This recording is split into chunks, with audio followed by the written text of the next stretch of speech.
Welcome in, everyone, to episode 108 of the Badcast Podcast. I'm your host, Caleb Peng, joined by my co-host, Speedish Chief 2. I should say, Tony the Tiger. I don't think that's gonna stick. I'm just gonna tell you right now, man. You've had better nicknames. I'll tell you that. We'll work on it. We're working on it, you know. What's up, everybody? How's it going? Yeah, no hot chip again this week. We have a plan though. The hot chip is coming. Oh, actually, speaking of which, you saw that new Twitter account, right? It wasn't me. It wasn't me. That's what somebody who made that Twitter account would say. No. Let me tell you, it was not me. For those that don't know what I'm talking about, my latest new Twitter account that I'm following, it's called @SpeedyHotChip.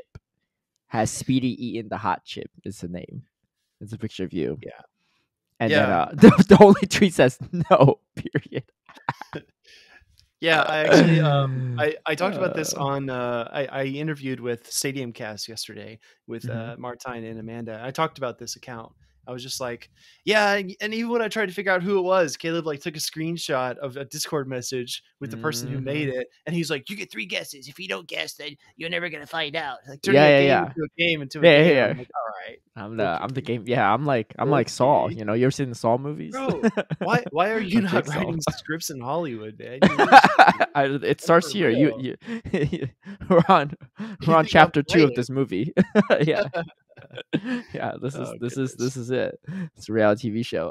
You want to take your 3 guesses? So I said, all right. So this person actually reached out because they want a picture of Speed without a beard, and they said, I'm going to make a Twitter account memeing on him. I was like, shoot, all right, bro, I'm down. So obviously someone that knows me, right?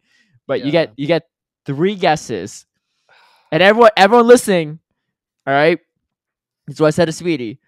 He gets 3 guesses. If he guesses right, I will confirm. If he guesses wrong on all 3, the secret dies with me. How fun. You know this person too. You know the person too. Yeah. It's Twastel. Strike 1. Oh man. I'm thinking about who is constantly invested. Oh, it's what's his name? It's Manning. Strike 2. Oh, come on. Manning or Twastel? No. I'm trying to think who has the time on their hands. Those are good guesses though. Those are great. Yeah, right? Who has too much time on their hands? those are respectable guesses. Come on. I don't know. Both of them work.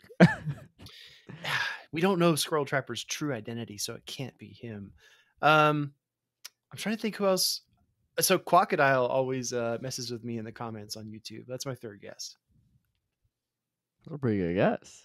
But no, the secret dies with me. All right, fine. You ain't gonna find out. Oh no, how will I sleep at night? I don't know. It's not me though. But it's a hilarious account. Dude, it wasn't my idea. They just hit me up in DMs. They're like, hey, I'm like, dude, this is how invested people are. I'm not even doing nothing, right? I just set the bet. You agree to the bet. You lose the bet. You don't fulfill the bet, and then people are invested, and then now there's Twitter accounts. Okay, fair enough. Well, I appreciate that everyone's invested. That's really nice. That's true. They are very invested in your L's. Look, here's the thing. When I lose and I fulfill, it doesn't become a spectacle because I just do it, you know? I just do it. Hey, speaking of which, Great League's coming back around. You got a Bassiet on stream? Oh, I saw Twastel, man. He's like our accountability manager here. Yours, yeah. Actually, to be fair, he's the accountability manager for our team too, for the Cool Cats. There you go. He's the one that he'd be setting up who's available this week, react with your availabilities, blah blah. Yeah, gotcha. So, gotcha. So he is on top of his stuff. But Great League's come back around. Bastion stream, and then you also got the Zap Cannon Pro Pass Breloom liquidation stream. That'll be a fun one. That'll be really fun. Both should happen this week. Yeah, we're in Great League and Great League Remix right now. Oh, true. Yeah, both should happen now. You better go live right after we record this, man. Hey, everyone listening, if Speedy Chief did not go live on Monday the 17th, Tony Tiger's back, man. Tony Tiger's back. I'll start. Okay, if people start commenting that, I'll know that it stuck. But right now, I think you could do better, dude. I think there are better nicknames out there. I do like Politician Speedy too. Also, it was really Politician ironic Speedy. again, not to rehash old things, but it was really ironic that I didn't ever indicate that I was going to go to that dinner. I never said I was going to go, and then I somehow flaked and said I didn't commit to. So there's that. Look, I happy belated birthday, Joe Brown, by the way. But Yeah, I didn't make the Tony Tiger joke. I just thought it was hilariously fitting, right? But I did put that disclaimer and said, to be fair, I don't think Speedy did react to it. no. Dude, see, back in the Sylph days, people just called me a Dodger, and that would just be it. And that's a better nickname, right? A Dodger, just being a Dodger. Yeah. I like Politician Speedy. An LA Dodger. Yeah, Sender Chief, Sender Speedy. I like that one for sure. Let's get into the comments from last episode before we get into the meat of things. Sure. M.A. Davis 25 says, "Let's go, Speedy. Legend grind and Caleb no wearing a hat after the perm." Oh yeah, if I get a perm, I'm not gonna wear the hat, right? I mean, you don't really. What's the point? What's the point of the perm if you're gonna wear a hat? Yeah. Wait, what's your elo, by the way? That's confidential, right? When is the bed actually up? One week from now, next Monday, because I hit it last Monday. Okay. All right. Well, you'll find out my elo next Monday. I'll give you the timestamp though, because you can't be hitting it after the timestamp, right? It's not just anytime Monday. It was like Monday morning was when I hit it. Man. This reminds me of I'm precise. Well, everyone's going to hear this episode in the future. This reminds me of a future episode where Caleb makes up the rules as he goes. Tends to be a thing that he does. Well, that's a future episode. Yeah, that's a future. Yeah, that's using our. Yeah, let's see if you remember that. No. Come on now. If you hit Legend and I lose a bet, but you actually hit it like 3 hours, a week plus 3 hours, or 2 weeks plus 3 hours, it don't count. It's got to be under 2 weeks, right? Under all those hours combined.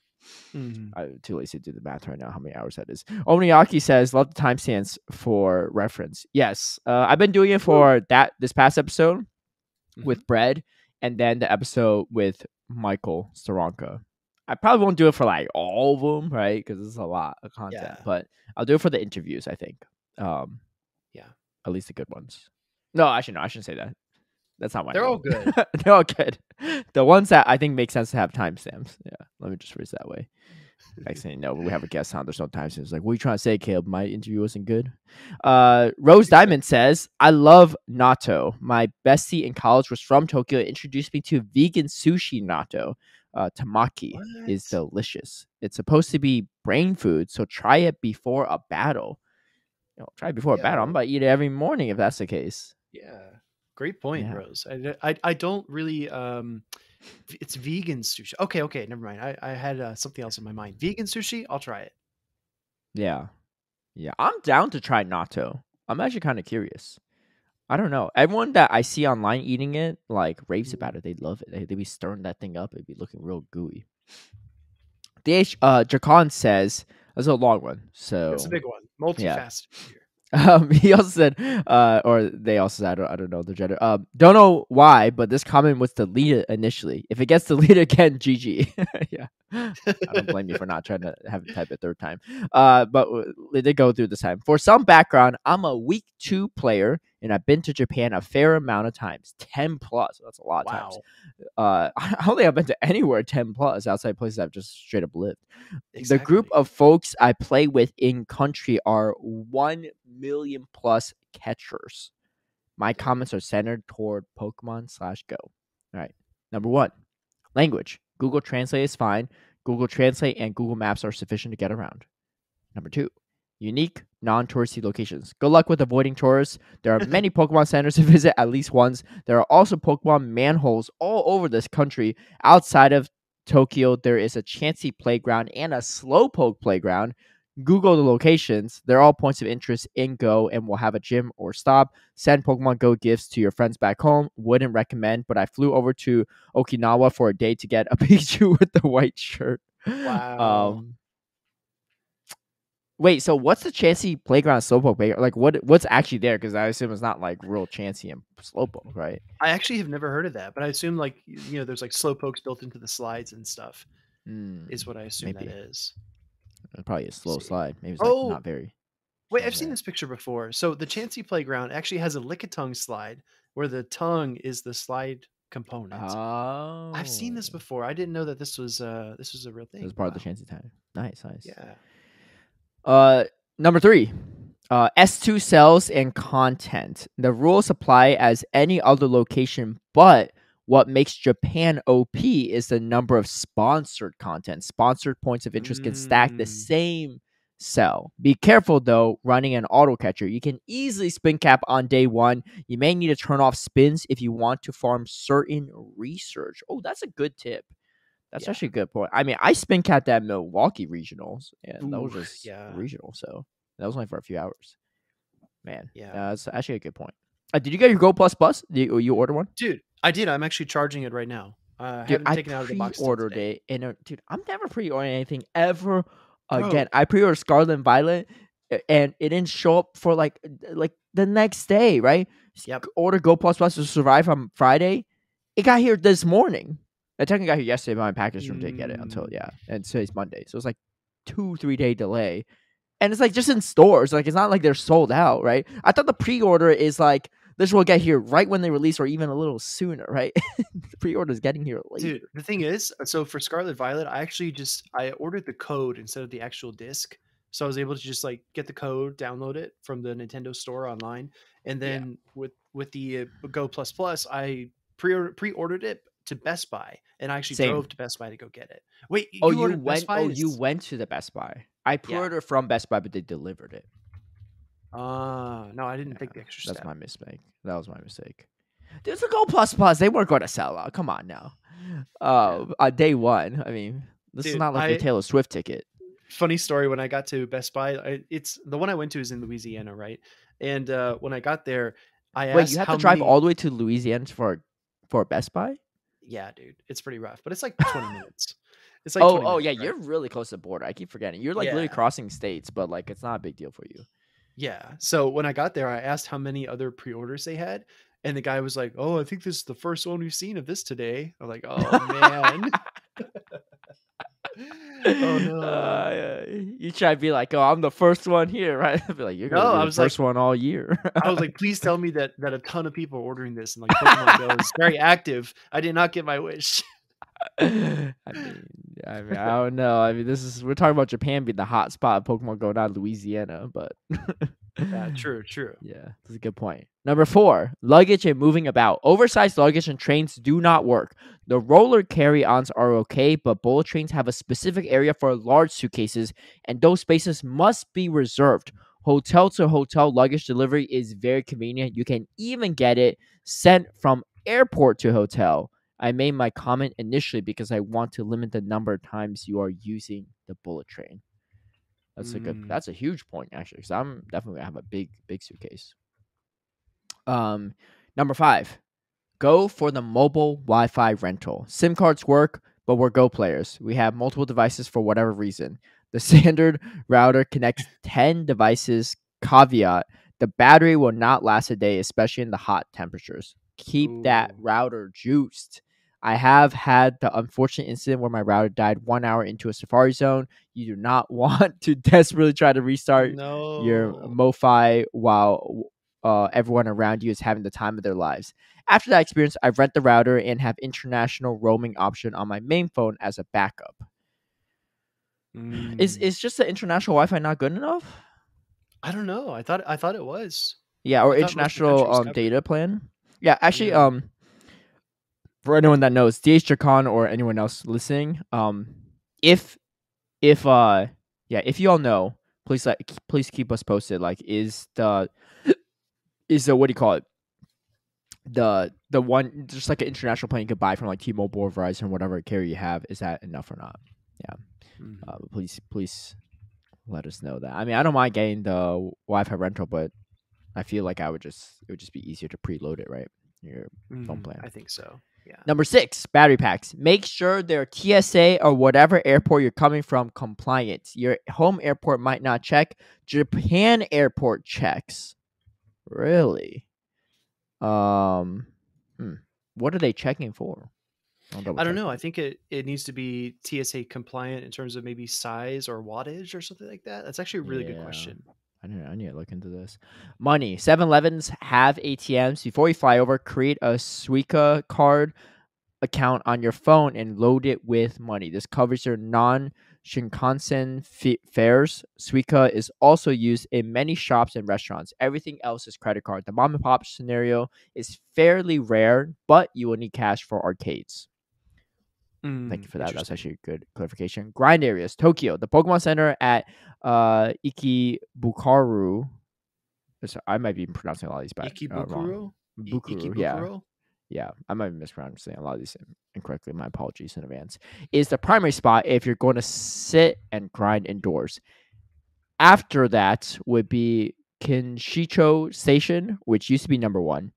Outdoor stationary grinding would be Big Camera at Yodobashi, and Raid Hour go to Akihabara. Walk grinding the area around Uno Park. Do not go to Uno Park itself. It's so dense that folks lose connectivity. Dude, I need to like take a screenshot of this comment and save it on my phone. These are so valuable. But yeah, thank you, Dakan. DH Jakan. Also, I'm starting to see some of the setups from Yokohama on socials. This looks more like a Pikachu outbreak with World Championships on the side. That being said, I think there will be content around the Minato Mirai area that is not ticket restricted. I'll grind there during the weekend. I've done Pika Outbreak back in 2017 and Yokohama Go Fest in 2019. Thank you so much. Gotcha. That was very helpful. Yeah. But yeah, if anyone could get back to us on the mobile Wi-Fi / international plan. Because it seems like it seems like it's not as ideal, but I'm just trying to understand why. Ron Colgrove. Shout out to Brad for all the tips. Really enjoyed the listen. I won't be going to Japan again for Worlds, but will make my way back there again soon enough.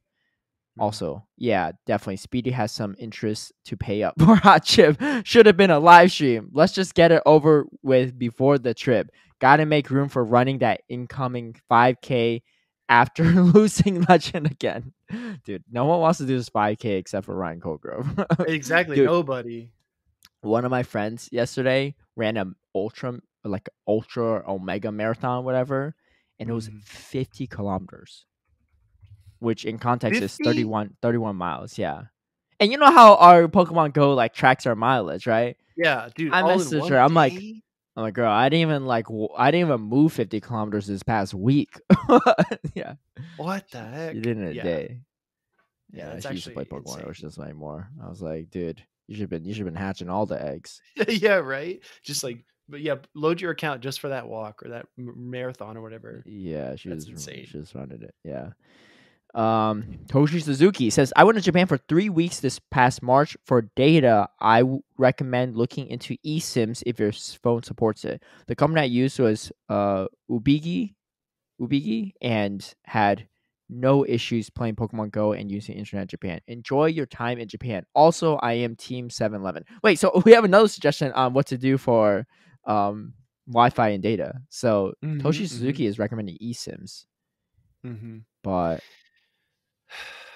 I think obviously if you have multiple devices or if you're with a group, the pocket Wi-Fi makes more sense. But that's, dude, phone. I was actually Brad shared a video with me yesterday. It actually was posted by this time, probably like less than 24 hours ago. This guy was walking around Japan and speaking to the heat. His goal was to walk through Tokyo in the middle of the night. So first of all, right, he was a white male with a beard, right, walking by himself in Tokyo, Japan. He started his walk at midnight and he tried to get all the way across Tokyo. So first of all, just hearing that, it sounds like it's a relatively safe city, right, given the circumstances. Secondly, he said that because it's the middle of the summer, the sun is going to rise at 4:30 a.m. every day. Dude, you remember Australia? How crazy early those sunrises were? No, because I wasn't up that early. But... Oh, okay. Well, it's going to be like that. Yeah. And then secondly, when he started his walk at midnight, get this, dude, it was 86 degrees outside. Holy crap! How hot was it at the peak? Dude, I don't know. He said by 2 a.m. it had cooled down to around 80 degrees. But dude, 2 a.m., 80 degrees. Oh, I'm gonna die. Wait, so gonna be why did they brutal. do that at midnight and whatever? It was just like this challenge. He's just a creator, and he was like, you know what? I'm just gonna try to see if I can walk all the way across the city. And he didn't want to do it in the middle of the day, obviously, because that would be ridiculous. But he tried to walk across at night and show like some of the back alleys and some of the places that were still open late at night and that kind of stuff. It was pretty cool. Okay, that's pretty cool. That's pretty dope. Yeah. Um, but speaking to the heat, it's gonna be hot. It's So gonna be it's just not even just hot. It's humid. Right, that's why there's so many mosquitoes, and you're gonna be sweating, dude. Honestly, maybe I do need a perm. I don't gotta worry about the hair. Perm just the hair's gonna sit there. I need bug spray and a hat.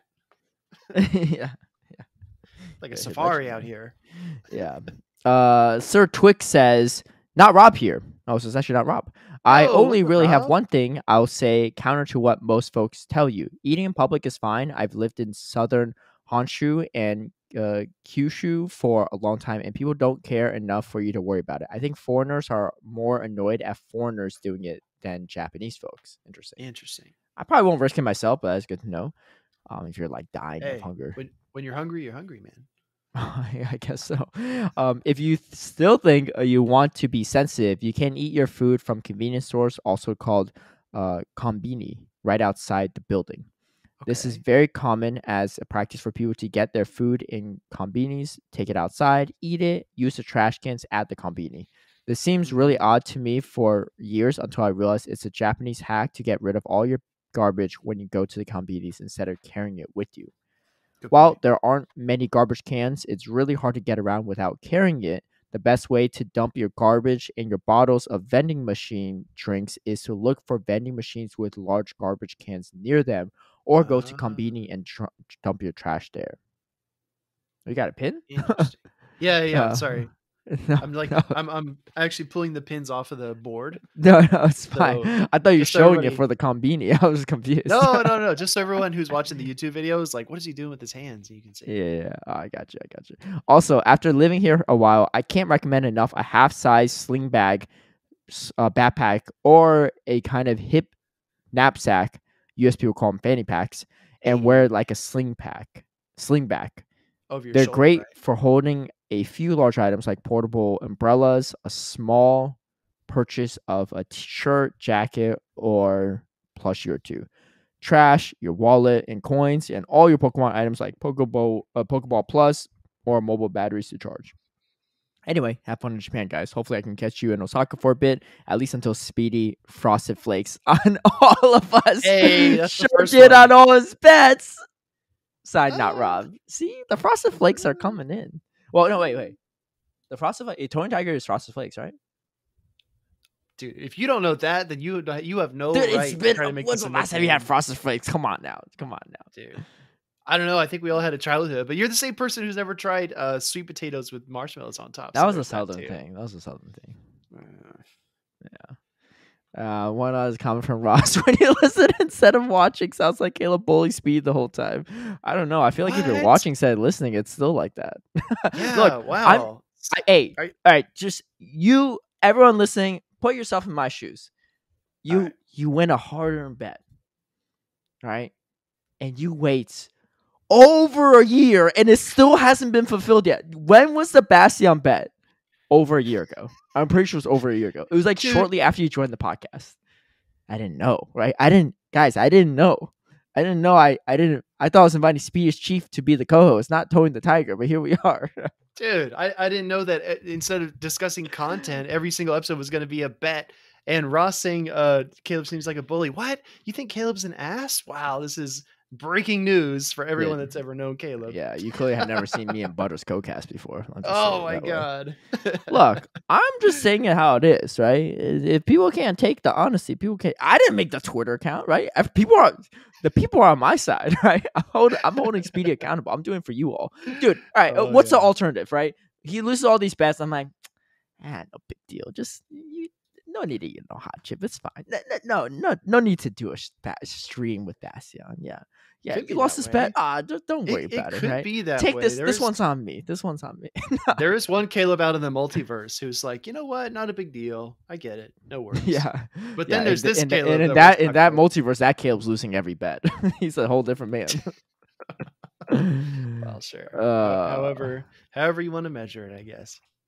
Anyway, we do have a date for the hot chip. It is not this week though. It will be actually, if for those that want to know the actual date, it's going to be on the week right after Worlds. So okay, it's that episode 112. I think it's the episode 112. Okay, 112. Perfect. 112. Yeah, it's comes out on the 16th of August. Yeah, I think this is good, right? Because for some odd reason you think that is good content for people that listen to listen to you monologue for 15 minutes while I'm like suffering from the hot chip. But at least now this makes a little bit more sense, right? That we have guests on, that we can actually fill some time. Oh yeah. It'll be for context. It'll be a guest episode. Yeah. Well, we'll have some people on. Look, I don't mind carrying some of the load. You know, I'm generous, right? I'll help you out, right? I'll read through the comments. No worries. Actually, before we get into the stuff, real quick, I have a question. Right? You remember, like, there's like, dude, I couldn't find the comment. This was like months ago. We were talking about like splicing clips from YouTube, a YouTube video, and downloading it, right? To like make for like other YouTube videos or random clip. Like it's easy to clip on Twitch, but the problem is the VODs expire, right? But True. It's really hard to clip a part of a YouTube video. You have to download the whole YouTube video with like some third-party software, and especially like the play Pokemon VODs are like 8+ hour long. Like it takes forever, right? I just want a clip of a battle or something, right? A soundbite.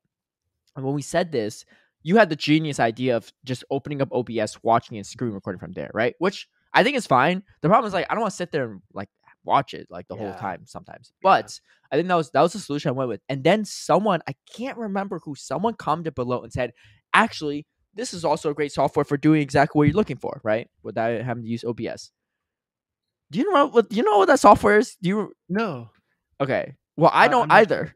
I don't either. So if you're still out there and you commented, please drop it in our next video. I need or this video, right? I need help. Yeah, I need help. I'm trying to find it and I can't, and I can't find the original comment. I was like, because when the first time I'm like, yeah, I'll look back on the comment right after, we record this episode, and then we just like, I just never did it. I need help, dude. Freaking YouTube, man. They just make it so hard, dude. I even got YouTube Premium ones. I was like, oh, you could download the VOD, right, or download whatever. So I signed up for it just to do that. And they just download the file for your YouTube app. You don't actually own the file. Interesting. Who's downloading all these YouTube videos to watch offline? I don't know. I guess if you have this is not like Netflix or HBO Max where you need to download like episodes for the plane. Like who? I'm like, oh, Speedy, I'm about to head on a 13-hour flight to Japan. Let me download all these like YouTube videos. And I was gonna say, right? I mean, to each their own, I guess, but I don't know. I still don't even pay for YouTube Premium. I don't know if you do. I don't. I have a friend that added me to hers. So. Oh, yeah. Okay, nice. Yeah, but like, I mean, I like it for the like lack of ads and stuff, but I don't really use it for. I don't use it for any other purpose. Yeah, you can also listen to videos while with the app minimized. You can't do that without Premium, but. I know Android's been able to do this for a while, and then now iPhone can too. You can overlay the YouTube thing, so you just have it like in the top right corner without Premium. Oh, okay. Yeah, not bad. Yeah, but I mean, hey, YouTube, if you want to sponsor us, maybe I'll sing a different tune here. You know, right? Exactly. But anyway, yeah, for whoever that knows that info, please let me know. I'm dying for it. We got some events coming up though. We do. Polywrath Community Day. What you think about this one? I'm going to be candid. I haven't actually like dove into the Sims and looked at this, but I can say that it seems like the PvP community is really hyped about this one. They feel pretty engaged. Yeah, I think it's going to be some spice. I don't think either are going to be super relevant for open Great League metas, especially like play Pokemon metas. True. But maybe Politoad. Poliwrath, I just don't think it's going to be better than Metacham. You just don't have as much coverage either. But you don't have the typing to resist the fighting damage, right, from the Medicham. True. But it is the first water type that learns counter. Poliwrath gets counter. Politoad gets Ice Beam. And I think this helps Poliwrath against Charizard because the counter damage is better than the Mudshot damage. Fair. So you get stab on it too. I actually learned this when I was on Fish on the Heaters and DeFi East podcast, the PP corner on GoCast. So feel free to check that out. I was on for the most recent episode as a guest. So if you're running with Pup and Ice Punch, in the ones you pick up Lickitung, Mandibuzz, and Registeel, as well as Scrafty, which is pretty cool. You gain additional 4 wins in Great League in the ones. Not Do you bad. need Pup? Can you run Dynamic Punch? I'm sure you can. I've got Pup and Ice Punch with counter, but I'm sure you can run Dynamic Punch counter as well. Yeah. It'll be neat. I mean, I don't think it's like meta breaking, but it may be really good for certain like limited metas, right? Like Fossil Cup's coming up. I think Poliwrath is pretty good there. So yeah, just imagine that down the road. If you run counter Dynamic Punch, you actually get up to 19 wins. So Mudshot, Dynamic Punch, Ice Punch is only at 13 wins in Open Great League in the ones, but you get 19 wins with counter Dynamic and Ice. It's not bad. This community is Also, Politoed getting Ice Beam is kind of neat too. You don't have to go all the way up to Blizzard, but true. I don't know. It's not. I don't know. I think if we're still in a Trevenant meta, that might be a different story, right? But like the fast and pressure from like a Vine Whip from Venusaur or like Razor Leaf stuff, it's just like way too much, I think.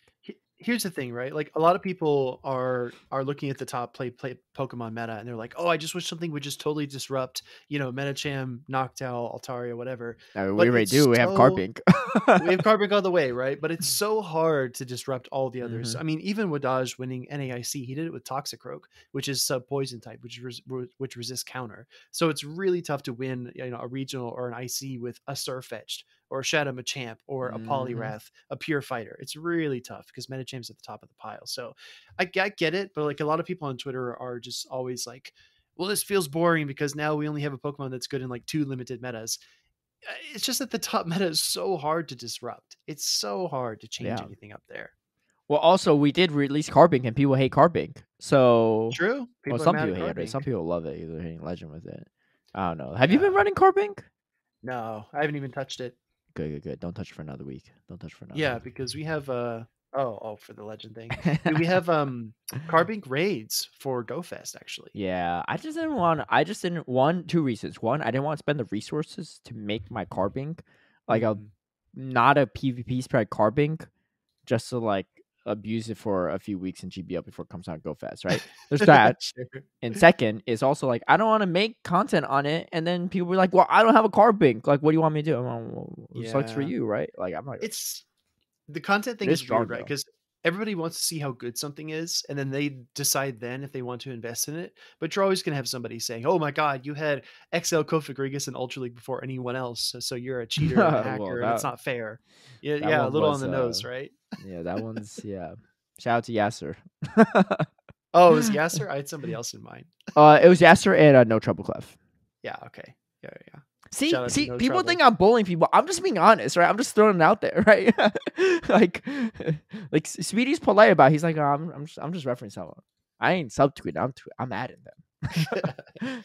We'll get to that in the T section too. But you know, I mean, it is what it is. I mean, like no hate on Yes or No Trouble Club, but no, they were. No, we can't take it back now. You can't walk it back. Well, I'm not walking back. They were definitely defitting / rocking their phones to the moon to get that Kofagrigus the first time it came out. True. Even Wholesome was like, yeah, this is the litmus test of phone rocker defitter abuse. But yeah, exactly. It is what it is. You know, Carbink, you don't have to do all that to abuse it. It's just really, really strong. Dude, I to be fair, I mean, I did lose the 1428 Carbink the other day. Dude, it's tough. Yeah. Dude, that thing just came out straight out of research. You probably didn't even spend a single like rare candy on it. Yeah. But yeah, man. I don't know. It's gonna force people to rethink the meta, right? Because it's weak to ground and water. So Pokemon like Tapu Fini suddenly get better. Mudboys that suddenly get better. Even Lantern gets better, unfortunately, if it wasn't already good enough. Does it beat does Tapu Fini beat it? Good question. I'm gonna check the sim right now. Dude, like there's just things that I thought would beat it and just don't. I think Tapu Fini probably should. It should, right? You would think you're dealing that super effective damage. No. Right? That's what I'm saying. Well, you lose the one shield. You lose the one shield if you're Carbink. But dude, you barely win the 0s and 2s. I know. That's what I'm saying. This thing's disgusting. You come out with 5 HP in the 0s. It's Tapu Fini. Yeah, with zero energy. With zero energy. Is 0 energy. Yeah, and 19 HP in the 2s. That's brutal, See? man. Yeah, you can't counter swap this. Or maybe No. you could. I don't know. See? Yeah, you have to chip, but People still. gotta be careful what they wish for. People gotta be careful what they wish for. Dang, man.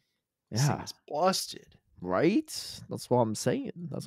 So anyway, well, Sheesh. Politoed, Poliwrath won't be that busted, but and then the only bonuses for it is 1/4 hatch distance, and you got like 2 times candy catch and XL catch. So I will say XL candies for Poliwag is actually pretty useful because you got Mm-hmm. XL Poliwrath for Ultra League, XL Politoed for Dude. Ultra League, you got Poliwhirl XL for Great League, you got the Shadow variants of Oh, all three. exactly. You need Dude, a ton of XLs here. yeah, I already spent over like 1,000,000 dust making my 2 Politoads for Ultra League. Because you remember factions Mm-hmm. back in the day, you couldn't change the CP. Yeah, dude. So So you had to build so an earthquake poly and a blizzard. it is exactly what I did. Yeah, Oh and now I'm about to man. build a third with an ice beam, and none of these are shadows. So I'm about to build 3 more Oh with shadow shucks. variants of all of them. Man, Oh goodness. it's expensive, man. It's expensive. Yeah. But yeah, that's just a standard bonus is 1 extra special trade, all that stuff. But the main one is 1/4 hatch distance. But yeah, that's happening on Sunday, July 30th, 2 p.m. to 5 p.m. So It yeah, should be good. I don't hate it. I mean, I think it's fine. I wish that Poliwag were in Rocket Stops right now, but they're not. So That would be really cool too. right, especially for Poliwrath, because Poliwrath you don't need to TM away frustration. Counter is the fast is exclusive move. Oh, you're follow. right. So you could do the evolution and then just go from there. Yeah, exactly. You don't have to spend the elite TM if you could do it. So if anyone has Poliwags that they haven't evolved yet, evolve it. Even if it's frustration, I mean, it shouldn't have frustration because the last time I had Poliwag in rotation was a long time ago. Yeah, plenty of times TM frustration off, but if it happens, it happens. It looks like, according to the Sims, the best Shadow Poliwrath moveset for right now, just on paper, looks like Counter, Power Up Punch, and Ice Punch Shadow variant. You got 23 wins in Great League. You go from 12 as the regular non-Shadow Mudshot all the way to 23 wins. Yeah, because the counter damage is going to definitely benefit more from Power Punch, but I feel like it's also kind of a sim hero like Scrafty, right? Isn't Scrafty like the top of every ranking all the time? True. Sim hero. Yeah. But hey, if you pull it off, I don't know. We have Adventure Week coming up too. Yes. Honestly, one of my favorite events every year. Mhm. Because the Pokemon spawning in them are really solid. We got Mega Tyranitar actually making its debut, which is nice. This is also July 27th to August 20th, August 2nd. So a little overlap with Politoed Community Day. Yeah. Bunch of wild encounters. Most important ones, Laleep, in my opinion. Ultra League Cordeli is kind of busted for especially a lot of these limited metas. Super strong. Very true. Grandos is great for if you want to build a Rampardos for raid counters. Raids. Shieldon, you know it. Tortuga, kind of a rare one in general, but it's not really super relevant. It was like relevant in like one Silph Cup back in the day, but like yeah, Water Rock is not. It's like the Relicanth, right? Not a good combination. yeah. Archon, I don't know what that's used for. Tyrant is kind of interesting. Sometimes you can use it in certain metas. But it's a shiny form. I feel like that's a stretch. It's so. No, it was great in Silph metas. It was good in Silph metas. It was good in one specific Silph meta. No, trust me. I played a whole month of Silph and in factions. It was good in factions and the same Silph meta. I forgot what it's called. Nothing resisted dragon damage. I think that's why. Yeah. In Seattle at GoFest last year, I actually was walking around with a group of people, and TRDF, I think is his name. Or he's a New York local, huge grinder. He and I actually walked like almost a mile to go catch a 100% IV Tyrant that had spawned. Somebody called it out in a Discord he was in. He was like, "Oh yeah, there's a Tyrant. It's by the Starbucks Reserve roastery." And I was like, "Okay, cool." So we actually walked like up this huge hill, almost a mile, to get this thing. So I've got the Hundo Tyrant, so I can make a Master League Tyrantrum, which is not going to be very good. It's very glassy. I was gonna say you have the dust, but I realized you spent all your dust, right? What's your dust count at right now? I'm at 3 mil right now, so. Oh, that's actually pretty quick, dude. I'm at 3 mil right now, but I didn't do on a spending spree. I've been building stuff too. Like my new policy is just if I catch something cool that I know I'm gonna make, I just build it on the spot. So I built a few things already. Wow. Okay. All right. Dude, I'm actually looking. Go ahead. Oh no, I was gonna say we do have the shiny debut of Tyrant as well. So. Oh, that's sick. Yeah. I'm looking at Aerodactyl because Rock flying is a really good mega, and it's a really good mega attacker. So if you are going to join a bunch of raids, right, and you have Cranidos on the field, that rock type boost is going to be good. And I need XLs because I want level 50s. I want one level 50 of every mega, just in case they're ever useful in Go Battle League, right? Wait. Yeah, but wouldn't you just mega the Mega Tyranitar at that point? Isn't it a better attacker than Aerodactyl? Yeah, you could. I mean, I guess you could rotate. That was my next question for you. If you're thinking that the Mega Tyranitar would be one of the best. Well, I already got 2 Hundo Tyranitars maxed out. One with Smackdown, one with Bite. So. Oh, so you're just gonna mega those up? Yeah, I'm gonna do those. Nice. Yeah. We also have Amora, which is also probably the most exciting one outside of Shieldon for me, is because Amora or what do you call it? Aurorus is pretty solid in both Great League and especially Ultra League too. Yes, certain limited metas for Great League, but Ultra League, it's kind of a beast. Also more limited metas, but still very, very strong. So that's a good one. And that also gets his shiny form. I think Tortuga and Archit might be. I don't know. I don't know which one is new. No, I think it's just Amora and Tyron. I'm losing track of which ones are new shinies these days. But dude, I know, right? Yeah, for real. Yeah, but yeah, and different research stuff. Yeah. Sorry, I was just gonna say they're gonna be featured in the 7-kilometer eggs, dude.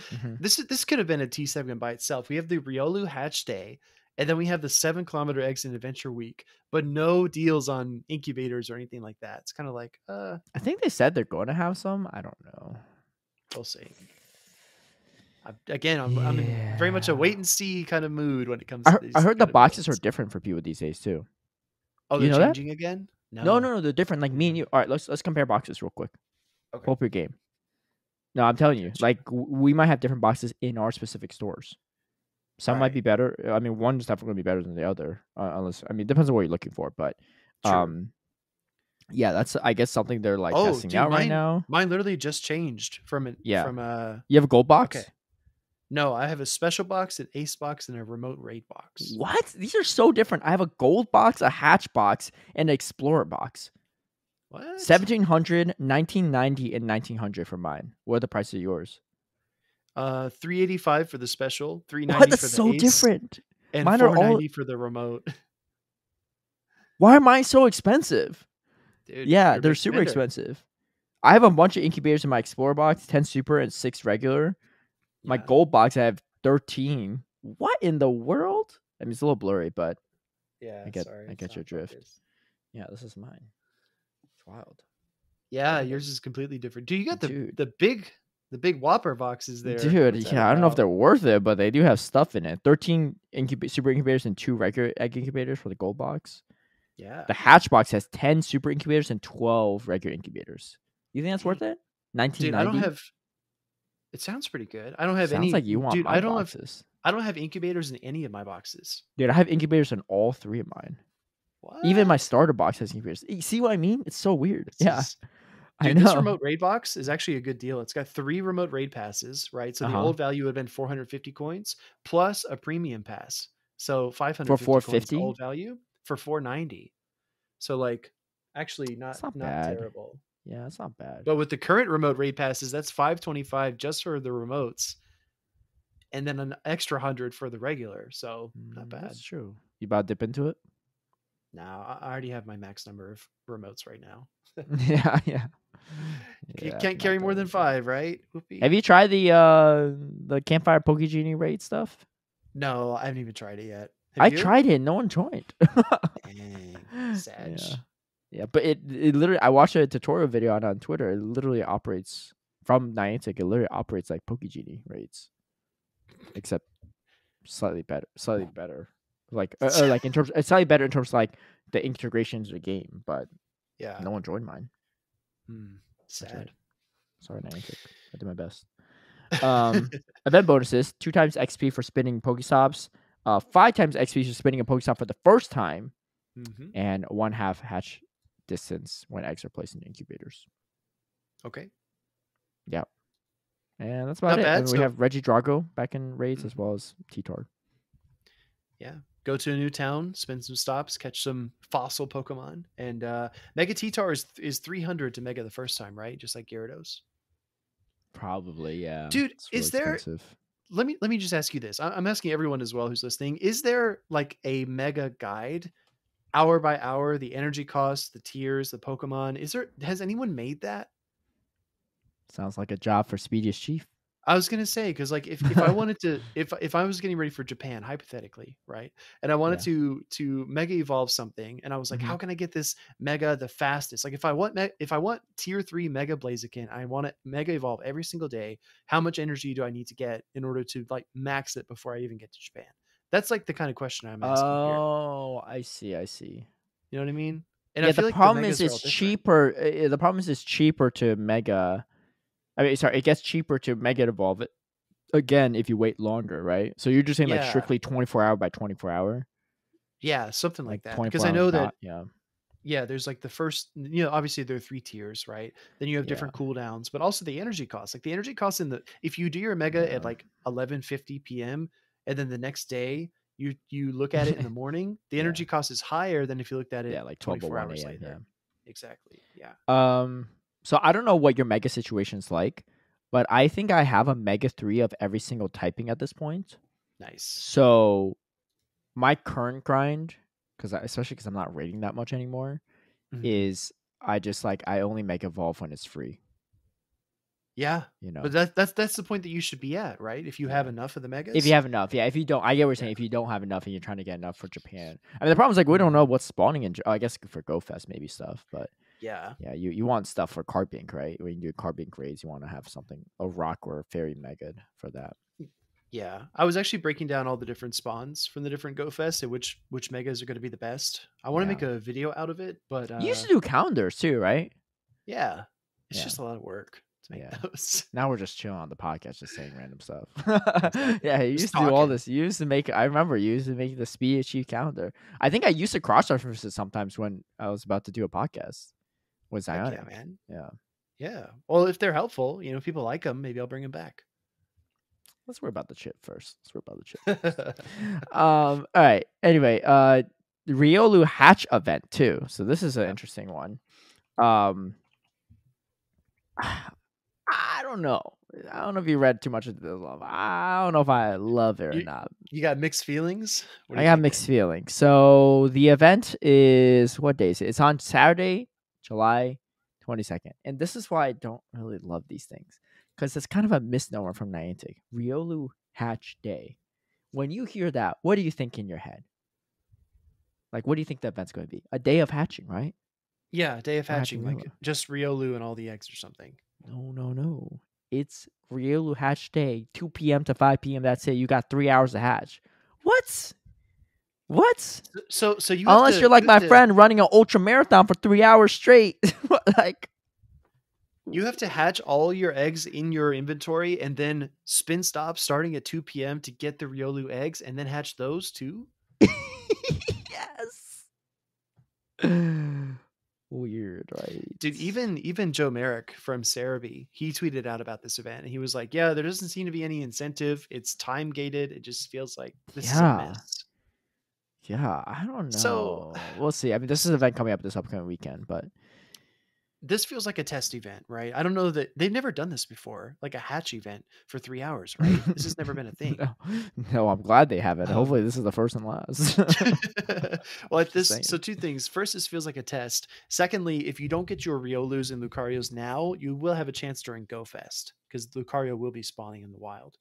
Yeah, As far as they are okay. I didn't even know that. Then I'm yeah, definitely not. I mean, look, I got all the hatch boxes in the world, but I ain't buying none of that for this. as far as utility, we do have Mega Lucario to look forward to, which I think could Yeah, be something interesting, right? would that be useful in Which Master League? I don't know what power's up to. it's steel fighting, right? Same as regular Lucario. Yeah, I think so, Let's but let's see. I don't know. I don't know. You get two Could be times good. Stardust from hatching the eggs, and then 2 kilometer eggs will drop more frequently because Riolu are from them. And increased chance of hatching shiny Riolu. But the thing is, like, there's not even like there's no bonus with this, right? It doesn't stack with anything. There's no like hatch bonus. There's no like reduced distance. You're walking the 22 kilometers. I mean, look, if people love this, I ain't hating on it for those that love Riolu and stuff. I just think for the Riolu lovers, you all deserve a little more than this, right? That's like if Shieldons were super hard to find and they have a Shieldon hatch day for 3 hours. I'd be livid if I didn't have a Bastion. Yeah. I think the only good thing here is that they're 2-kilometer eggs. It's not like spin your stops to get your 5-kilometer eggs to hatch during this event for Riolu. Come on, man. Yeah. I mean, I guess like Michael said too, not every event could be good, right? Otherwise. Oh no, he said something about the moves. These PvP moves, not every PvP move could be good. But I think events are the same way. Not every event could be amazing, otherwise the good events won't look as good, right?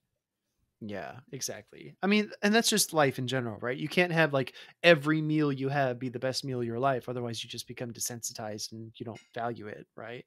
So it's like if someone wants to cook me some caviar with steak and stuff, I'll see how long it can last before it gets old. but I'm telling you, man, like as you continue to go up and up and up, like eventually you hit a ceiling, right? And it just doesn't feel good. I'm not saying that as a way to advocate for this event. I still think this is kind of mid, but I don't know. It's whatever.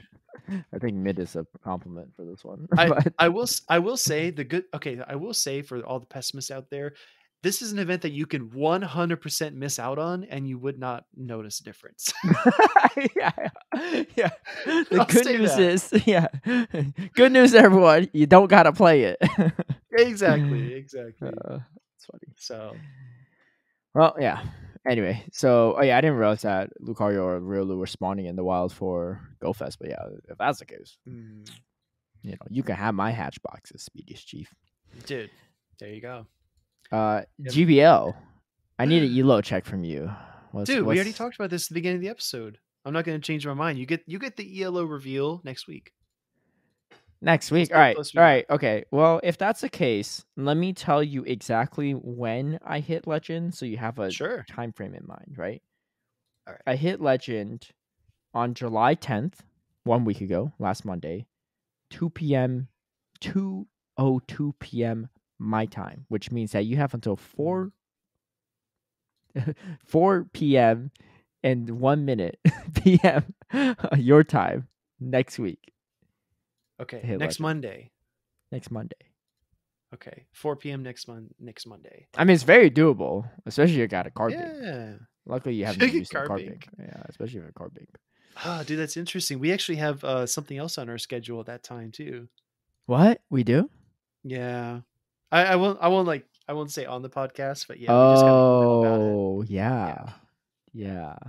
Interesting. Let's hope that meeting runs long, That's what I'm saying. Let's take our time there. Let's take our time. Right. I'll be asking everyone to share how their day's going and the previous days. We'll see. Okay. Yeah, man. How is so in your opinion, right? This is actually something I would like to talk about. In your opinion, how has this GBL season been in terms of the metas, in terms of the content? Dude, how are you feeling about it? Some people be hitting Legend so early. I don't even understand. True. Like JW Naldo be hitting. I'm like, look, even if they're 5-0ing every set or 4-1ing every set, how the heck are you even finding battles, right? That's crazy. Yeah. I mean, shout out to JW Naldo and all the people. I think there's another Brazilian that hit it right after him. Yes. Jock or something? Yeah. Something like that. Yeah. I don't know. Yeah. Anyway. But I think it's been. Yeah, go ahead. Sorry. So no, I was just gonna say, you look at people like Juanillo, some trainers from Japan. You look at there are a few people that have really been crushing it. I think oh my gosh, I'm blanking on the name. I just can't even think of them all. But yeah, people are hitting Legend within like 3 weeks. And this is actually, I don't know how you feel about this, but this is actually a conversation I was having. Emmy Weedle, yeah, that's another one. I was having this conversation with Yonkis. He says that he feels like content would be more engaging and the seasons would be more exciting if they were longer, or if they were shorter and it wasn't so easy to hit Legend. I don't know how you feel about that. Okay. Look, nothing against Yonkis here, but I think it's a very narrow perspective from someone that's very good at the game. Because I say this because there's already so few people that hit Legend. Like, the people that hit Legend have got to be less than 5% of total players. And he wants to make it harder. Like, look, look, I'm down for the challenge myself personally, but I think that's going to gatekeep even more people from hitting Legend. And if it is what it is, and that's fine, but I think that'll make more people upset.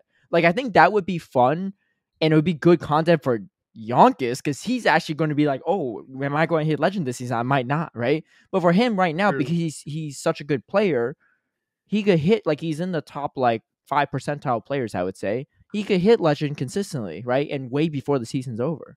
But I think, yeah, I mean, I'm just going to hard disagree with that take. I mean, it's his personal take. It's no one's like right or wrong, but that's like, I think speaking for like the general people and players, that's just so hard, dude. Yeah, it's so hard. I mean, I think that's why like you got leaderboards for people that are way better than just hitting legend every season, right? But it's not legends. Legend's not easy to hit, right? Like, I mean, you know, it's but like you said, about 5% of players, maybe less. Maybe less. Honestly, I don't have the data. I'm just spitballing here. Maybe a little more, but it's not even close to the half of players, let alone like the majority. Yeah. Let's say Pokemon Unite, where you could hit like Masters. Dude, that game is even easier to hit like the highest rank, which is Masters. But yeah, I don't know. What do you think? Do you think it should be shorter? I don't. That's the thing. I don't think it should be shorter, but I think there should be more. There should be more investment, not only in how dynamic the game is in terms of like moves that have variable energy that manipulate the switch timer, stuff we've already talked about previously. But I think also there should be more driving factors for how the meta works. For example, if you had like a battle pass and for the first week of Halloween Cup, everyone was trying to like win 10 games with Dusclops or something wacky like that, it would really it would move the meta a lot because people wouldn't just be running hardcore meta, in Open Great League. It wouldn't be Metacham knocked out Charizard, like human HC Beast team every time. You'd actually be forcing people to run a monotype fighter, and then you'd have a lot of Surfetch and Poliwrath in the meta all of a sudden. Like there could be forcing factors of people trying to complete their battle pass, which would actually be a little bit more interesting than just plain meta all the time, optimized, hyper optimized constantly, Here's a hot take. What if you only have 1 week of open leagues for every season? Just 1 week of open great for the whole season? yeah. I told you it's a hot take. I mean, but you're talking about how the meta sale and people run meta stuff. Can't run meta stuff if it's an Electric Cup every other week. I'm not every other week. Electric Cup now, Fighting Cup next week. Steel Cup but that flies directly in the face of your accessibility argument that you just made regarding Legend. Like people that power up a team of 3 Pokemon for Great League and only get to use them for 1 week, then they have to build like an Amistar and a Poliwrath for a Fossil Cup and a bunch of other nonsense. Okay, that's so inaccessible. No, I do agree with you there. Well, that's a different accessibility issue though, right? The Legend thing is a skill, like that's a skill thing. Like there's only so many people that could be that talented in existence, right? Sure. Like they're like you go like if you have less time, you can't like what do you call it? You can't beat each other because like you can't like there's only so much elo to go around, right? Even if even if you're a good player, you can only get so much. No, I do think the game should be way more accessible. I think like yes, if we have these things, I want to advocate for that unless the game is more accessible. You can make an Ultra League double in a week. True. Max if you're slow grinding. You can make an Ultra League double in 2 days if you're actually grinding, right? Something like that. Anyway, that's a pipe dream. That's way too far down the road. But okay, so to answer your original question, what I thought about the season, I think it's a weird season. I feel like the theme of this season is utilizing Pokemon that are really good in certain metas is the key to success. Now, I'm not saying people like JW Naldo or like a Mind Joke or Emmy Weed or something, they use something like a Lone Sand Slash, or I actually don't know what Emmy Weed use, but I know a Mind Joke and JW Naldo use a Lone Sand Slash to hit Legend, right, in Ultra League, which is like really early on. I'm not saying that they only got there because they use a really strong Pokemon in the meta. They got there because they used a really strong Pokemon in the meta, made a good team, but also they're talented, right? So the talent factor is still there. But I think that has been like at least looking at teams of people that have climbed the leaderboard quickly or hit Legend really early, it seems like they had like a really good signature Pokemon for their GPL squad to hit it. True. Right? Like right now, nowadays it's just Carbink. Like, dude, every Legend post I see be like, oh, Carbink this, Carbink that. I hit Carbink, I hit Legend in like 1 day. I gained 600 elo. Shout out to For the Battles, just got Legend. She did it with Shadow Giraffe rig, but also Shadow I Draftrig, know. as well as Carbink and Toxapex. I know. So, I know. I faced her shit. I lost to that team. dude, that's a bulky backdrop behind that giraffe. Yeah, I had a Jellicent in the lead, but I had a Toxapex and a Mandibuzz in the back. So I lost. Yeah, We both went to one shield in the lead, but I'm not going to win against a confusion damage. And then, true. actually, no, she spent a shield. I didn't. So I was up a shield. I shielded a Thunderbolt from the Draft Rig, which maybe I should let it go on my Mandibuzz. Comes in Carbink. I swapped Toxapex. She swaps the Toxapex. Like, yeah, my Toxapex beats her Toxapex, but like I had no juice left in the tank for the Carbink, right? So true, yeah. Carbink just outlasts you after that. Yeah, I just yeah. I mean, if you can't take out the Carbink with the Toxapex, the Mandibuzz ain't gonna do nothing. Like, true. I wasn't running Shadow Ball on that thing. Yeah. And that was my rank 3 Mandibuzz from Pokeking too. That thing's got bulk. Ooh. Shout out to Gaines. Nice trade. Yeah. Very nice trade. But that's my read on the meta. What about you for this season? Yeah, I agree. It feels like man, as with everything in Go Battle League, right? You're basically playing the odds. You're basically playing statistics at that point, right? If you do run into the rare double ghost team, or if you run into Shadow Lowland Sandslash, the double fighter, obviously your Metacham double flyer is going to beat that, right? So it's just like, to me, Go Battle League, yes, has a lot of skill in terms of getting out of tough matchups, but it's also like playing a team that beats most things and having minor win conditions against stuff that's tough to beat. That's much more important than, trying to like master the meta and create a team that beats everything. Like, if you encounter a certain team, you're probably going to lose to it. And that's what we see a lot in the GBLA chatter as well. People will say, oh, I ran into your team again. I haven't been able to find a way to beat that team. Because again, they optimize their own team to beat a wide variety of things, but they recognize they have weaknesses. You can't beat everything. I think that's where a lot of people get frustrated, and they're like, oh, I'm going to switch my lead. I'm going to switch my team every set. And then you just run into all kinds of new problems, new batches of issues. So, dude, it's segueing real nice into this tea topic. Dude, it actually, tea segment, smooth. Yeah. But before we get there, no, I agree with you there. You've seen The Truman Show? The movie? Yeah. The Truman Show? Yeah. With your background looks like the Truman Show, like skyline. And you have like a little crack in your background, because I assume it's like where your two green screens match, right? It's like a crack in the skyline for the Truman Show. You're in the dome. The facade of the dome is right there. Yeah. Wow. Turns out everyone, there is no hot chip. It's all part of the show. Dude, my life is a TV show, and you're the one in LA. I'm trying to make it. I'm trying to make it a TV show. I think so. Yeah. All right. So, what's the tea? I don't know how much you know about this. So this is actually a good context for you, because you can give me your first reaction here. Okay. But last week when I hit Legend, I uploaded a video of me hitting Legend, and I wrote down in my comments. I wrote like a comment. I just like usually pin a comment, just get people's opinion on stuff. And I wrote like, who else has been using Como this week, right? Because that's why I used to hit Legend. Yep. And one person responded with, "Wait, what? Please don't tell me." Wait, did they delete it? Oh, no. Okay, they didn't. Oh, sorry, I misread it. Okay. They said something. I can't actually remember. They did delete one comment. And they said something about like everyone running into countless process except sponsored and paid players, right? Well, one, Como actually beats Frostlass when shields are up, so that's incorrect. But that being said, I responded. I said, not sure what this means, but I faced plenty of Frostlass with this team, including some in this video. Como also beats Frostlass with shields up.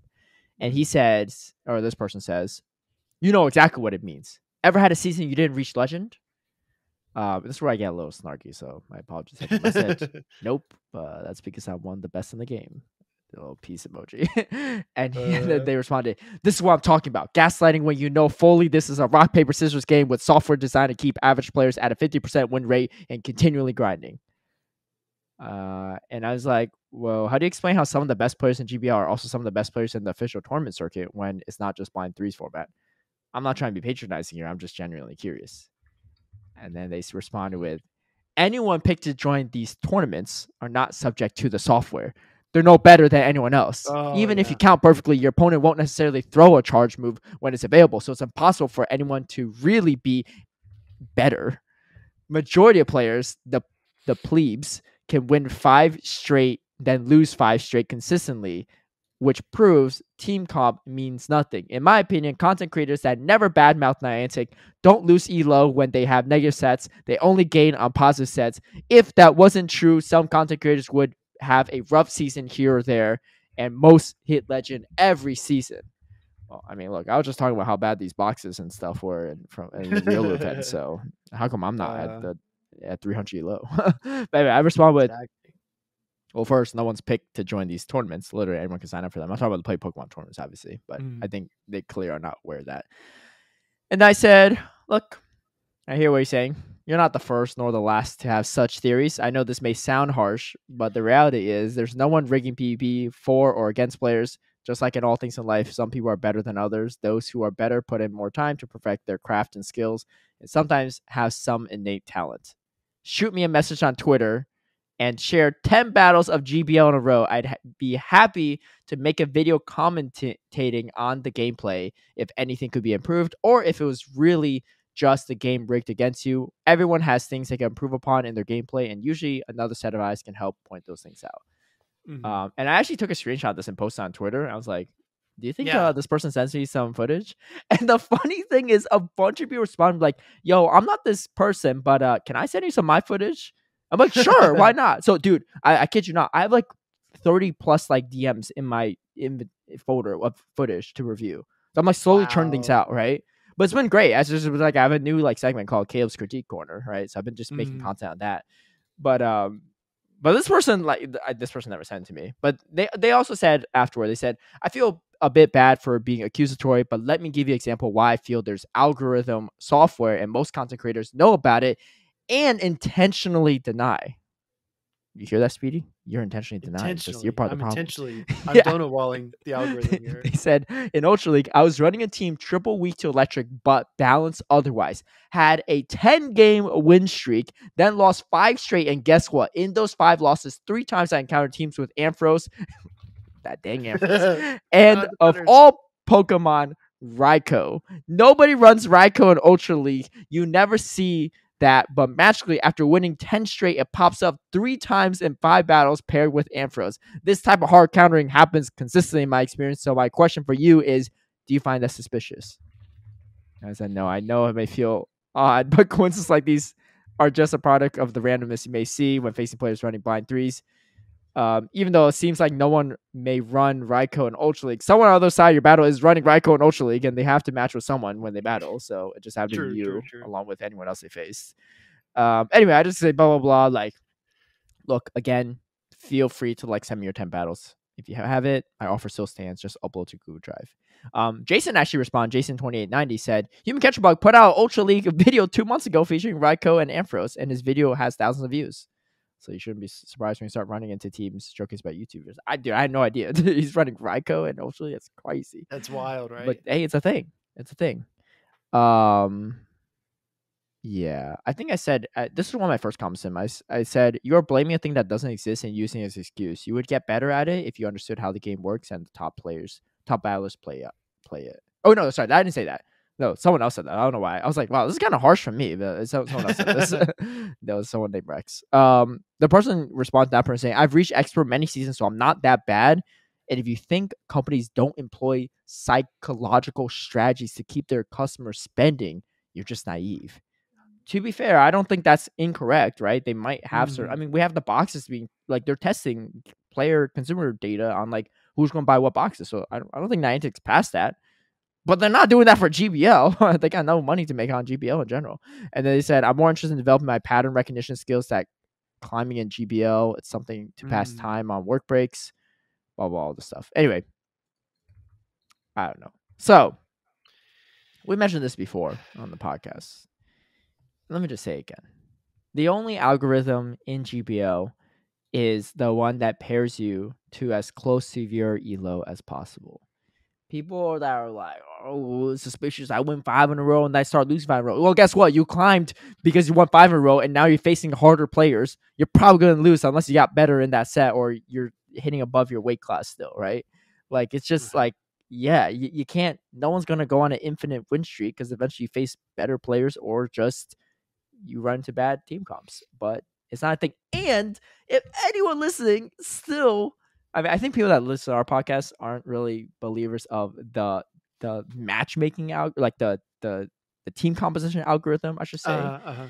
But for those that do, shoot me a DM on Twitter. Let me see your 10 battles. To be fair to everyone that sent me the battles, they're not trying to prove some algorithm. They just want genuine feedback on the battles. And it's been good, right? I've been providing good feedback, and people in the comments have been providing it. But I'm genuinely curious for those that really think it is, right? Either one, you're just using a really bad team, right? And that's the thing. You can't really climb with a really bad team, right? I used to love Shadow Bonnet. If I chose to run Shadow Bonnet in Open Great League, I ain't going to win nothing, right? I'm about to the algorithm's against me in every game because it doesn't beat anything in the lead. Like it doesn't beat anything. Yeah, really. True.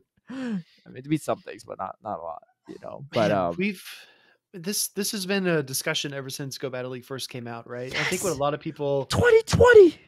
We're 3+ years in and we're still talking about this. How?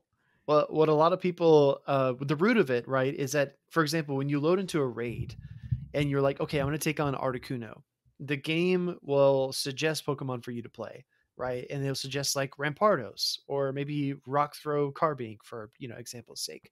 They'll suggest Pokemon that have either typing or attack that is going to be effective against the raid boss. And people say, well, they already proved that they can do it, so they're just going to pull that algorithm over to Go Battle League, and they're going to scan your team when you're queuing up, and they're going to say, how can we like hard counter somebody who has like a steel type in the lead? And then you only get Swamperts, Metachams, whatever, right? Mm-hmm.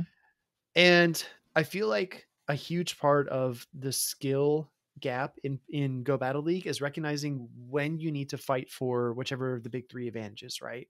Shield advantage, energy advantage, or switch advantage. I think recognizing when you need to fight for one of those three is really critical. And what a lot of people do is they lead something like, sorry, Caleb, but they lead like a Bastiodon, right?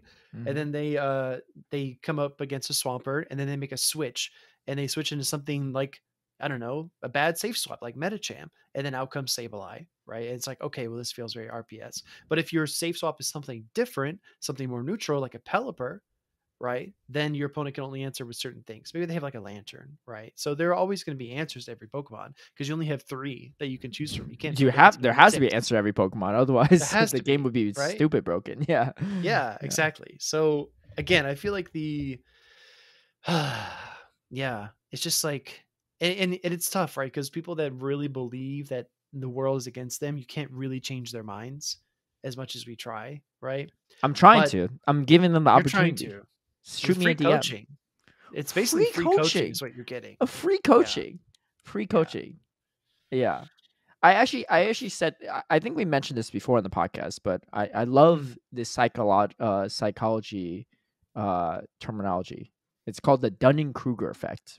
Yeah. What it is a cognitive bias whereby people with low ability, expertise, or experience regarding a type or of task or area of knowledge tend to overestimate their ability or knowledge.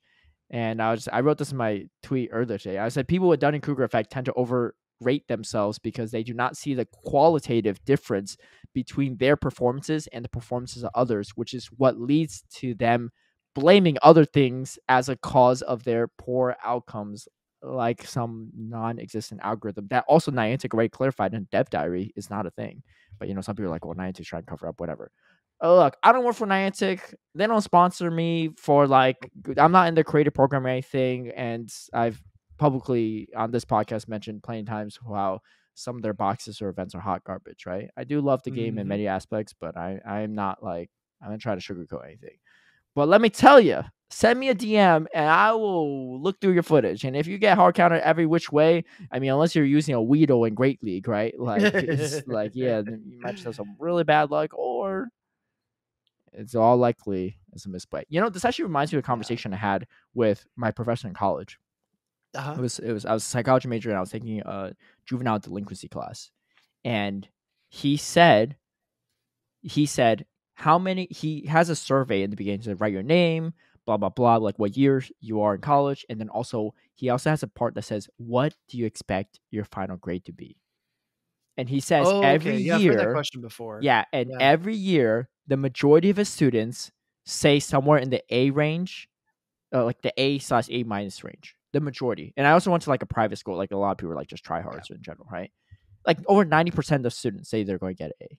And he says 90% of you are not going to get A or A minus in this class. You all think you are, right?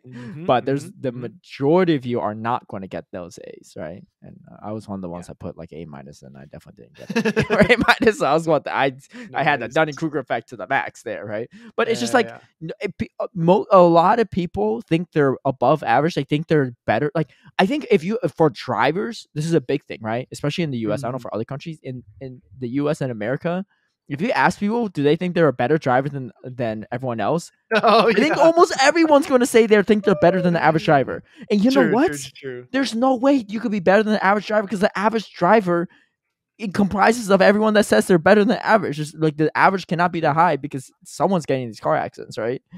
Yeah. I don't know why. No one admits that they're a bad driver. Almost everyone says they're a good driver for a reason. But most people are not good drivers. Yeah. Man. The average is way lower. I actually am a good driver. I haven't gotten a car accident before. Actually, no. I've gotten 2 car accidents. None of them were my fault, though. Yeah, I got into one when I was in college, but I admittedly it was a really stupid situation. But I've definitely avoided multiple car accidents by what do you mean by being aware of them? No, by being aware of like the people around me. Like I've seen people come over into my lane. I've defensive driving. I braked earlier when if I would have just been unaware, I would have definitely gotten into a crash. All that kind of stuff. Yeah. Again, I think I'm a better driver than the people around me. Maybe that's just me. Right? Well, the data fairly backs you up, right? I mean, I think. Yeah. Dude, the only car wreck I got into, I was so stupid. I was driving back home from college, and there was like this line of traffic. I had come through basically like a turn lane into a gas station, and I couldn't see around the right side, and I just like gunned it, tried to get out, and boom, got T-boned there. But I know exactly what happened. T-bone? It was a stupid thing. Was everyone okay? Yeah, everybody was fine. T-bones is pretty serious usually. It usually leads to a lot of injuries. It was right in front of the rear wheel well. So actually my car only had like a small dent, but the car that hit me, like their whole front of their car came up. It was all crumpled. But gotcha. But yeah, everybody like got out, was walking around, they were fine. But still, like I know what happened there, and that was stupid. And just like with Go Battle League, right? If you watch back the tape and you know that you should have won Switch, but you didn't, or if you know that you should have not shielded a Dragon Claw, but you did, that's like recognizing what you did wrong. And then not doing that next time, not pulling out in front of somebody next time, right? I mean, you can say all that stuff, but sometimes you just can't account for the algorithm. Well, okay, I'll tell you what I find really problematic is, I'm just going to say it. I feel like it's really problematic when creators will call out the algorithm and basically tell people that there's no point in playing Go Battle League because it's going to force you down to 50% anyway, and you're never going to hit Legend. Basically telling you that there's no point in playing the game, and then saying, wait, where did all my views go? Where are my people going? Why aren't they watching my Go Battle League videos anymore? Like, are you serious? Dude. You just told everybody it was a scam, and now when less people are showing up for the scam, you're disappointed. I don't get it. Yeah, that's actually a thing that I never really understand, right? I think like if you're a creator that's like really frustrated at game something and you don't like it anymore, you just stop making content on it. The ones that still continue to make content on it confuse me. I think I'll use an example that's not Pokemon Go related. You remember Crashy from Pokemon Unite? Yes, I remember. Yeah, dude used to always. I think he still does. I haven't muted, right? I don't even know the guy, but he used to come with my like For You page a lot. He's always complaining about Pokemon Unite back in the day. I'm like, why are you making content on this? Like it's not even like, I don't know. I mean, yeah, to a degree, like providing feedback and stuff is important, right? Like if you can provide that feedback, or if like your podcast talking about news and you're like critiquing, like, oh, it's kind of weird, right? But like, okay, I think there's a fine line, actually, to be fair, because now that I think about it, I'm starting to see some similarities between like some stuff we're saying right now. But I think his thing was like he was constantly railing on it with no constructive feedback. It was like, this game is dead in the water. Why are people still playing? I'm like, why are you still playing it then? I don't understand, right? Yeah, true. Like I actually still believe that Pokemon Go can be a great game. I just think there's certain things. I do think it's a great game in many respects, but I think there's definitely things that can be improved upon, mainly accessibility and some bug fixes, but I think like there's still plenty to enjoy about the game. But yeah, I think there's on the other. And you and I have actually been on one side of this recently.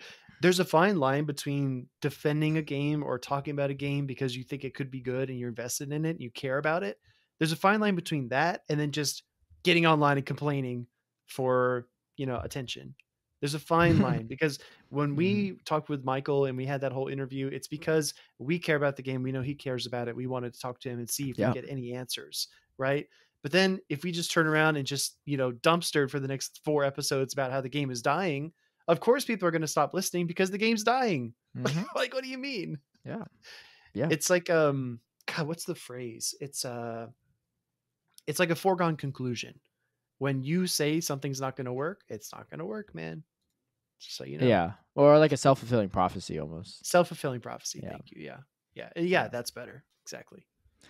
Well, like, anyway, getting back to this whole algorithm thing, it's not a thing, man. It's not a thing. And again, if you think there's there's a matchmaking algorithm, right? Like I said, like matching based on elo and people around your like elo range or like ranking in GPL, but there's no like lead backline algorithm matching thing. And if you don't believe me, if you doubt it, you think I'm just a lying SOB, shoot me a DM on Twitter with your 10 battles in a row. I don't care who you are. You could be someone already, a nobody in the community that no one knows about, or you could be someone with like tens of thousands of followers or whatever. Shoot me a DM. I happily review it.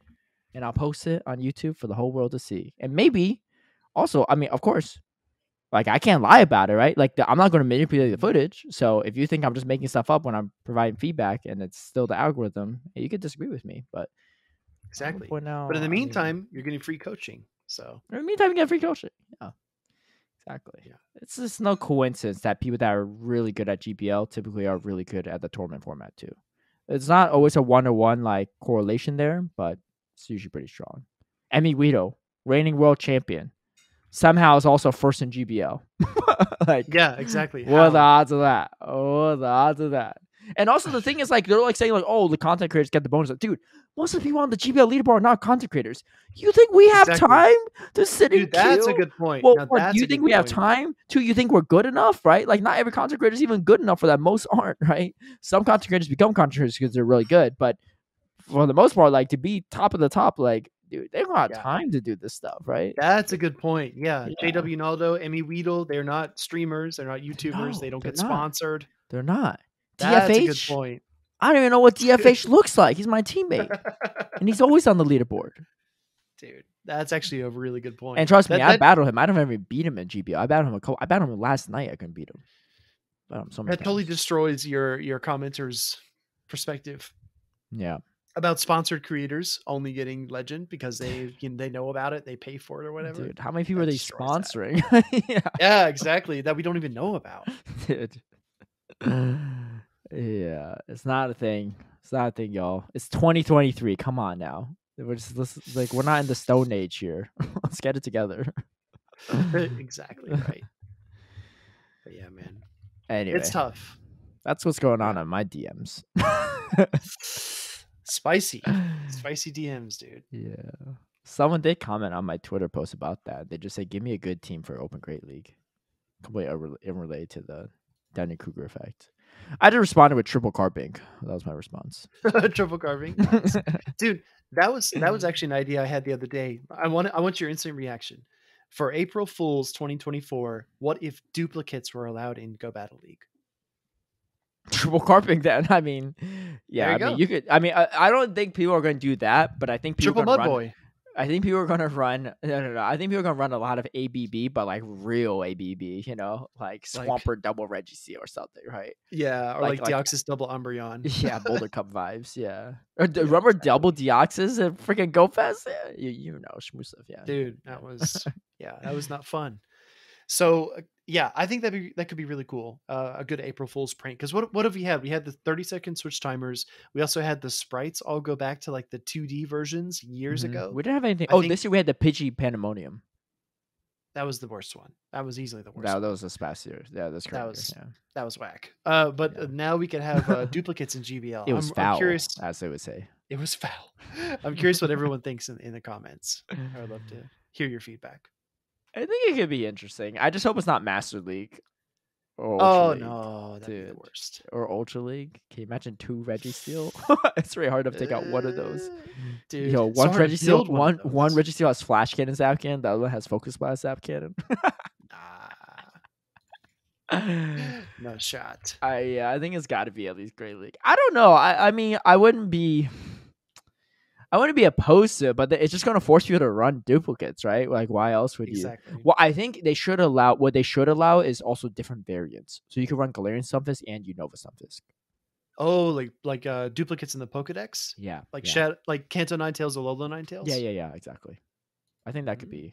I mean, obviously, if you're going around duplicates, you should allow duplicates of the same dex entry, right? Double Giratina, right? Giratina altered and Tina. Like, oh, here comes the one without legs. Oh, it's got legs again. Dude, that'd actually be really fun. I think that'd be a fun meta. If they do it, I just hope it's early on in the season. Or they could just, I think they just do it for one day. It's fine too. One day. So you're not missing out on a lot if you don't play, right? Yeah. Well, yeah. Well, that was the tea this week. Anyway, I welcome y'all. Hit me up, flood my DMs, see what happens. Free coaching.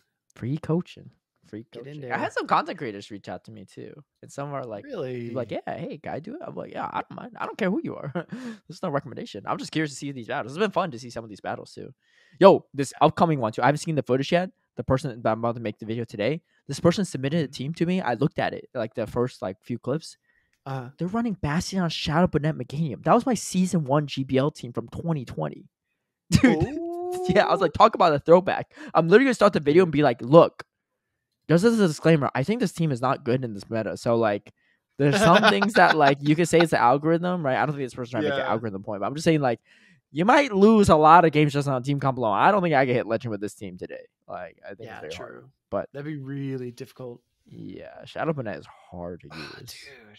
Yeah, you only have one answer for Altaria. Dude. You only have what? You got 0 answers for Alolan Sandslash.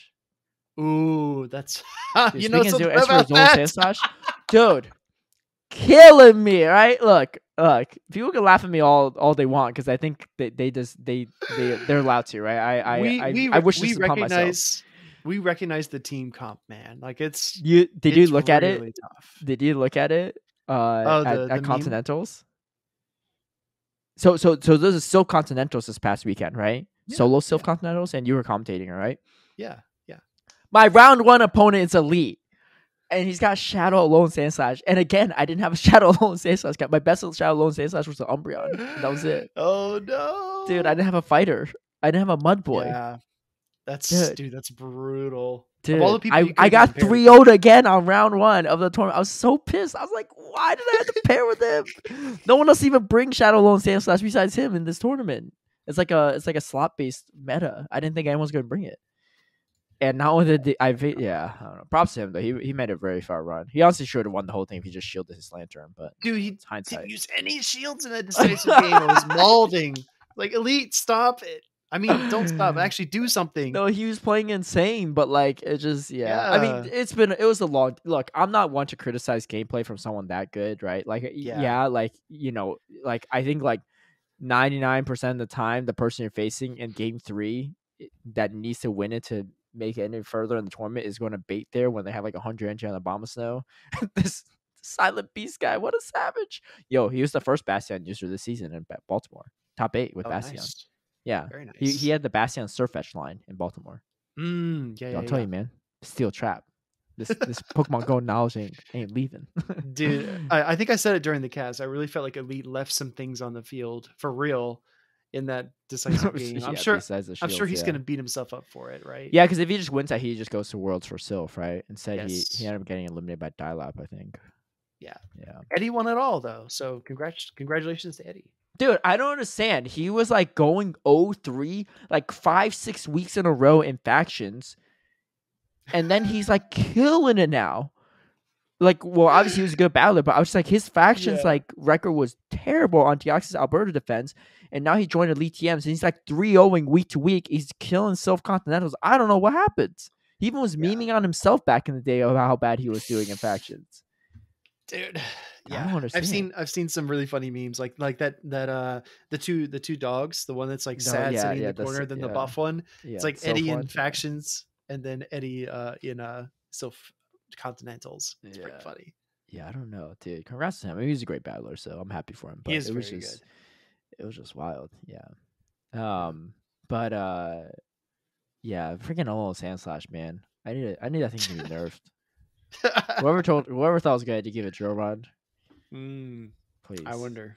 This is why you know Niantic's not help rigging my wins, right? Because if they were really rigging it, they would just ban the lone sand slash in every meta it's available in. That's how they really rig it for me. God. You don't even need to give me extra points for winning. I'll be fine if that thing's just banned. Man, brutal. What a time! What a time to be alive. Yeah. Anyway, that does it for us this week, I think. Any final words? No, I'm really excited for all the things that are coming. Gonna play Poliwag Community Day. Gonna try to do some Adventure Week, and maybe we'll play some Riolu. We'll see. Yeah, I'll be flying over to Japan during parts of that event. Actually, it'll yeah, kind of be over by the time I get there. Yeah, it's kind of like we're in Australia. We lost some days trying to get there. Yeah, but dude, I might even reset my catch and spin cap on that flight. I might do that because mine's not lined up. It hasn't been lined up for a long time, and I was like, maybe I should just line it up. Just sacrifice one day. Oh wait, how did it not get lined up from Australia? That's when mine. Oh no, I made a mistake and like didn't spin a stop one day since Australia. Yeah, I mean the tough part for you is you don't live on a stop, right? So it's easy. No, I have to drive out to go spin and stop. So how far? It's like 15 minutes. 15 minutes to drive one stop. That is pretty far. That's pretty far. That's why I know you live in that rural area, because usually like no big deal, 15 minutes. I was like 15 minutes. What do you mean? Yeah, exactly. I don't even want to drive 15 minutes to go to a community day spot. See, yeah, it's tough.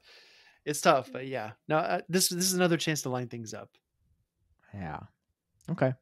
Might not be a bad idea. Yeah, go get those shield on, man, for that Bastion. I'm saying. We'll see. I'm saying. Yeah, I did run Bastion in like most of my games in Continentals, actually. It was actually kind of fun. And nice. Sometimes one of my opponents, I actually faced Mount Dugan. He RPS'd me in game 3. He's like, yeah, that was kind of RPS. No. I was like, well, to be fair, I ran a Bastion that game. I'm just asking for RPS at that point. Fair. He played great though. But yeah, it was a fun time. My last ever Sylph tournament. Solo Sylph. That's it. Yeah. That's a wrap. That's a wrap. But anyway. Oh, also, we'll say before we wrap it up, Sylph Worlds is still going on right now, and let me just say, NA's coming back, baby. They're pulling it back. So in the Worlds finals, right? I was saying a lot of APAC teams, right? A lot of Indian teams going into the top 4 teams. You got Elite TMs, Chicago Stars, Northeast Battlers, and the Metal Rappers. So 3 NA teams, 1 APAC team, 0 LATAM, and 0 EU. EMEA. Sorry, Amanda. She. Why are we apologizing? It's not like we're Europeans that she's betting on, you know. She's an Idaho transplant. She doesn't even believe in NA. So yeah, that's true. Well, 1, yeah, there's that, and 2, I feel like the results so far is because of her, because she lit a fire behind everyone else, especially in APAC, right? I guarantee they had that tweet pinned in our Discord, be like, we're gonna prove her wrong, right? And then they worked real hard. No, I mean, I'm sure they're actually great battlers before that too. And then for the King of Hill, the other format for any teams that did make it to Worlds, it's single elimination. We got 4 teams left.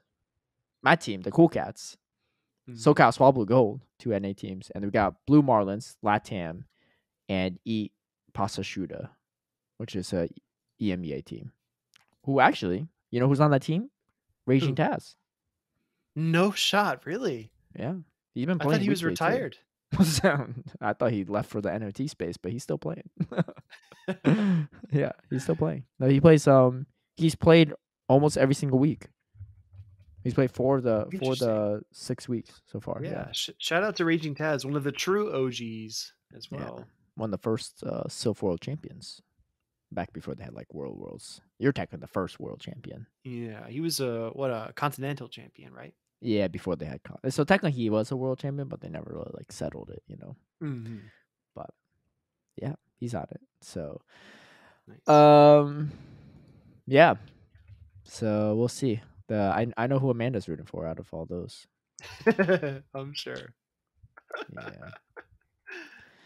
Yeah. Anyway, that's it for us. I don't think we have anything wild upcoming. We have 2 more episodes before we head to Japan, and we have 2 pre-recorded episodes. So be on the lookout for that. They're gonna be good ones. But again, if you're the person that recommended that like YouTube clip splicer thing, please drop in the comments. I need to know. And shout out to everyone that's gatekeeping Speedy from Legend, please. I need that for another week. All right. Anyway, I'll catch you all later. We'll catch you later. Peace out. All right, everybody. Peace.